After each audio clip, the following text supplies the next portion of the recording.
атып артынан көліктерін өртеп жіберген браконьерлердің үстінен қылмыстық іс қозғалды. Шалқар ауданы аумағында киіктерге аңшылық құрған 2 күдіктіні Охотзоопром кәсіпорнының қызметкерлері ұстады.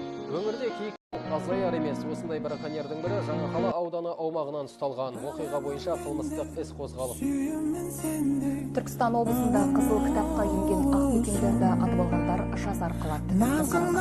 Аудандық сотының төрағасы Құрманғазы ауданында мотоциклмен киік қуған тұрғын ұсталды. Облыстық полиция департаменті баспасөз қызметінің мәліметінше, ауданға қарасты Егінқұдық ауылының тұрғыны мотоциклмен далада киікті қуып құлатқан. Тәртіп сақшылары күдіктінің мекен жайын тексеру кезінде киіктің еті мен мүйізі, басқа да айғақ заттар табылып. Ақсақ киік. Арқаның бетпақ деген даласы бар, бетпақ шөл орлы-қырлы панасы бар. Сол шөлде ел жоқ, күн жоқ өсіп өнген, жәндіктің киік деген баласы бар. Бетпақта қысы-жазы ел болмайды, ел жайлау, өзен яки көл болмайды. Бұтасы қу баялыш, қара жусан, көкала бетегелі мел болмайды. Бетпақтың көлден еңі 8 көштік, сайланып қыс ішінде талай көштік.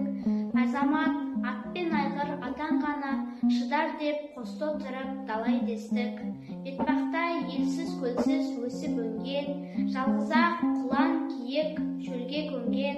Қазақтың малдарындай қыбырласып, әр ойдан топ-топ болып жусап көрген. Жалғызақ ел жылында көшіп өтер, асығып қар суымен несі бетер. Топтасып көшкен елмен дамыл алмай, мергендер аң ауласып кәсіп етер.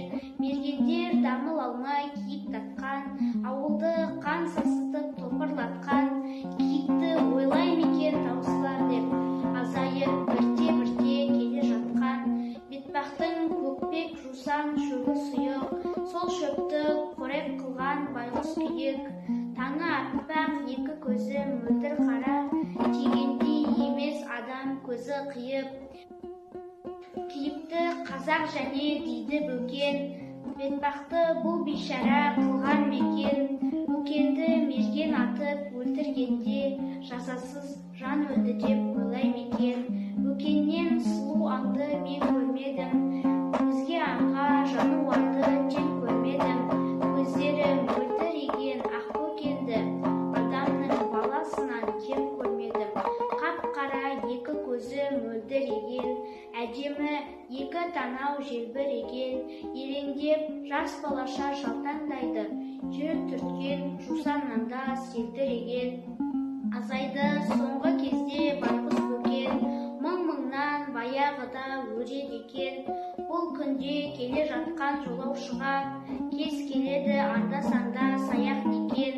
Кей қазақ әдет қылған киік атып, мүйізін пайда қылып шетке сатып. Сандалған бір киікке ұшырастым, бір жылы бетпақ шөлде келе жатып. Бетпақта келе жатты ақсақ киік, сандалып қаңырақтап басын иіп. Пана іздеп шыбын жанға сүйретіліп, мергеннің кеудесіне оғы тиіп. Тамады қара жерге аққан қаны, қиналып ентік еді шыбын жаны. Оялып ақ денесі қызыл қанға, келеді әлі кетіп жығылғалы. Қиырсыз бетпақ дала қураған шөл, жалғызақ сырғаңдайды қоңыртақ жел.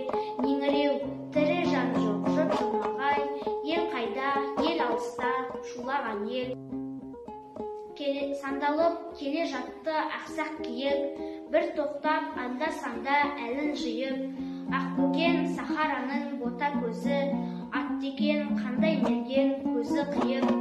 Келеді қаңқылақтап жалғыз өзі, тілі жоқ құр жүректе айтар сөзі.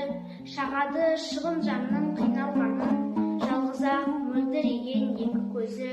Жапанда еш сая жоқ шыбын жанға, моншақтап жерге тамған қызыл қанға. Жапанда басын шүйер тірі жан жоқ, әлі кетіп сорлы киік жығылғанда. Ақбөкен Сахарада қына терген, кім екен жапан түсте сені көрген. Аяныш сезімі жоқ бір қазақ ау, дәл көздеп жүрегіне атқан берген.